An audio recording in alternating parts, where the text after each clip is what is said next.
आप सभी को मेरा नमस्कार। मैं डॉक्टर बबीता खाती, सहायक प्राध्यापक विशेष शिक्षा विभाग उत्तराखंड मुक्त विश्वविद्यालय हल्द्वानी, आपका हार्दिक स्वागत और अभिनंदन करती हूँ। साथियों, आज हम एक अत्यंत महत्वपूर्ण और जीवन को दिशा देने वाले विषय पर चर्चा करने जा रहे हैं। आज हम बात करेंगे परामर्श यानी काउंसलिंग का अर्थ, प्रकार, उद्देश्य और परामर्श की विधियों के बारे में। साथियों, परामर्श यह शब्द जितना सरल प्रतीत होता है उतना ही गहन और प्रभावशाली है। क्या आपने कभी किसी कठिन निर्णय के समय किसी विश्वसनीय व्यक्ति से मार्गदर्शन लिया है? यदि हाँ, तो आपने परामर्श की शक्ति को अनुभव अवश्य किया है। परामर्श का अर्थ केवल सलाह देना नहीं, बल्कि यह एक ऐसी प्रक्रिया है जिसमें एक प्रशिक्षित व्यक्ति, जिसे हम परामर्शदाता कहते हैं, किसी अन्य व्यक्ति की समस्याओं, उलझनों या मानसिक द्वंद्वों को समझकर उसे समाधान की ओर अग्रसर करता है। अगर सरल शब्दों में बात करें तो परामर्श शब्द दो व्यक्तियों से संबंध रखता है, परामर्शदाता काउंसलर तथा परामर्श प्रार्थी क्लाइंट यानी परामर्श चाहने वाला। परामर्श चाहने वाले व्यक्ति की कुछ समस्याएं होती हैं जिनको वह अकेला बिना किसी की राय या सुझाव के बिना नहीं सुलझा सकता। इन समस्याओं के समाधान के लिए कहीं ना कहीं उसे वैज्ञानिक राय की आवश्यकता होती है और यह वैज्ञानिक राय या सुझाव ही परामर्श कहलाते हैं, जो कि परामर्शदाता द्वारा दिए जाते हैं।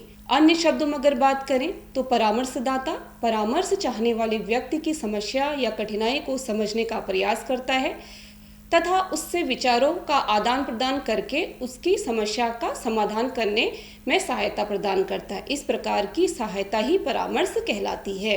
अब बात करते हैं साथियों परामर्श के प्रकार यानी टाइप्स ऑफ काउंसलिंग। सबसे पहले हम बात करेंगे नैदानिक परामर्श के बारे में। नैदानिक परामर्श एक ऐसी प्रक्रिया होती है जिसमें व्यक्ति की मानसिक, भावनात्मक और व्यवहारिक समस्याओं का विश्लेषण कर उनके निदान, उपचार और रोकथाम का प्रयास किया जाता है। यह परामर्श विशेष रूप से उन व्यक्तियों के लिए होता है जो मानसिक असंतुलन, अवसाद, चिंता, भय या अन्य मनोवैज्ञानिक समस्याओं से जूझ रहे होते हैं। बात करते हैं मनोवैज्ञानिक परामर्श की। इसमें परामर्शदाता व्यक्ति को उसकी दमित भावनाओं एवं संवेगों को अभिव्यक्त करने में सहायता प्रदान करता है। परामर्श प्रार्थी की कठिनाइयों को समझने के लिए विभिन्न मनोवैज्ञानिक विधियों का प्रयोग किया जाता है। बात करते हैं छात्र परामर्श की। छात्र परामर्श एक ऐसी प्रक्रिया होती है जिसमें छात्रों को उनके शैक्षणिक, सामाजिक, भावनात्मक और व्यावसायिक विकास में सहायता प्रदान की जाती है। इसका उद्देश्य छात्रों को उनके जीवन की चुनौतियों से निपटने में सक्षम बनाना होता है। अब बात करते हैं सामाजिक परामर्श की। सामाजिक परामर्श वह प्रक्रिया होती है जिसमें व्यक्ति को सामाजिक समस्याओं, संबंधों और समायोजन से जुड़ी चुनौतियों को समझने और हल करने में सहायता दी जाती है। इसका उद्देश्य व्यक्ति को समाज में बेहतर ढंग से समायोजित करना और सामाजिक सामंजस्य को बढ़ावा देना होता है। बात करते हैं शैक्षिक परामर्श की। शैक्षिक परामर्श छात्र को अपनी शिक्षा एवं अध्ययन में सफलता प्राप्त करने तथा पाठ्यक्रमों एवं विषयों का उचित चुनाव करने के लिए दिया जाता है। अर्थात शैक्षिक परामर्श वह प्रक्रिया है जिसमें छात्रों को उनकी शिक्षा से संबंधित समस्याओं, विकल्पों और निर्णयों में मार्गदर्शन दिया जाता है। इसका उद्देश्य छात्रों को उनकी योग्यता, रुचि और प्रवृत्ति के अनुसार सही शैक्षिक दिशा में आगे बढ़ने में सहायता करना है। बात करते हैं वैवाहिक परामर्श की। वैवाहिक परामर्श में व्यक्ति को जीवन साथी चुनने में सहायता दी जाती है तथा विवाह के पश्चात उठने वाली समस्याओं के निराकरण में भी सहायता दी जाती है। अब बात करते हैं व्यावसायिक परामर्श की। व्यावसायिक परामर्श व्यक्ति की उन समस्याओं को अपना केंद्र बनाता है जो किसी व्यवसाय के चुनाव या उसके लिए तैयारी करते समय उसके सम्मुख आती है। अब बात करते हैं व्यक्तिगत परामर्श। इस प्रकार के परामर्श का उद्देश्य यह होता है कि जो परामर्श प्रार्थी को अपनी समस्या का समाधान करने के लिए व्यक्तिगत सहायता प्रदान करना। इसमें व्यक्ति की पारिवारिक स्थिति या स्वास्थ्य की दशा आदि पर विचार करके सहायता दी जाती है। परामर्श के उद्देश्य। साथियों, हम परामर्श के उद्देश्य के बारे में बात करते हैं। सबसे पहला उद्देश्य है समायोजन में सहायता प्रदान करना, व्यक्तिगत समस्याओं का समाधान करना, हताशा के कारण होने वाले तनाव को कम करना, समस्याओं को हल करने के लिए आवश्यक कौशल में सुधार करना। इसका उद्देश्य आत्मज्ञान बढ़ाना होता है ताकि छात्र अपने बारे में पूर्ण जानकारी प्राप्त कर सके। छात्रों को संस्थानों और पाठ्यक्रमों के चयन में मदद करना। अब बात करते हैं परामर्श की विधियों के बारे में कि परामर्श की विधियां कितने प्रकार की होती हैं। परामर्श की विधियां 3 प्रकार की होती है: निदेशात्मक परामर्श, अनिदेशात्मक परामर्श और सर्वग्राही परामर्श। निदेशात्मक परामर्श यानी डायरेक्टिव काउंसलिंग, इसके जो जन्मदाता हैं वो विलियमसन माने जाते हैं। निदेशात्मक परामर्श को केंद्रित परामर्श भी कहा जाता है, जिसमें परामर्शदाता की भूमिका प्रमुख होती है।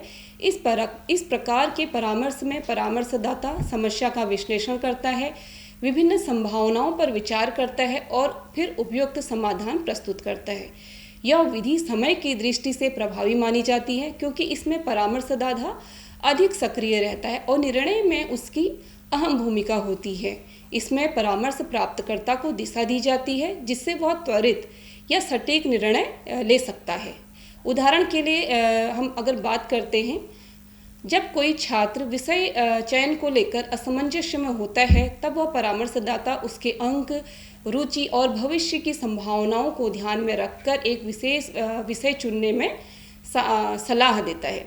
बात करते हैं अनिदेशात्मक परामर्श यानी नॉन डायरेक्टिव काउंसलिंग। अनिदेशात्मक परामर्श के जन्मदाता कॉल रोजर माने जाते हैं। अनिदेशात्मक परामर्श को स्वायत्त परामर्श भी कहा जाता है। इस प्रकार के परामर्श में परामर्शदाता केवल एक मार्गदर्शक और सहायक की भूमिका निभाता है, जबकि निर्णय लेने की संपूर्ण जिम्मेदारी परामर्श प्राप्तकर्ता की होती है। इसमें व्यक्ति को अपनी समस्याओं का आत्मविश्लेषण करने और उनके समाधान के लिए स्वतंत्र रूप से निर्णय लेने की छूट होती है। यह प्रक्रिया अपेक्षाकृत अधिक समय लेने वाली होती है क्योंकि इसका जो मुख्य केंद्र बिंदु व्यक्ति की स्वयं की सोच और अनुभव होता है। परामर्शदाता निष्पक्ष रूप से श्रोता की भूमिका निभाता है और केवल दिशा देने का प्रयास करता है।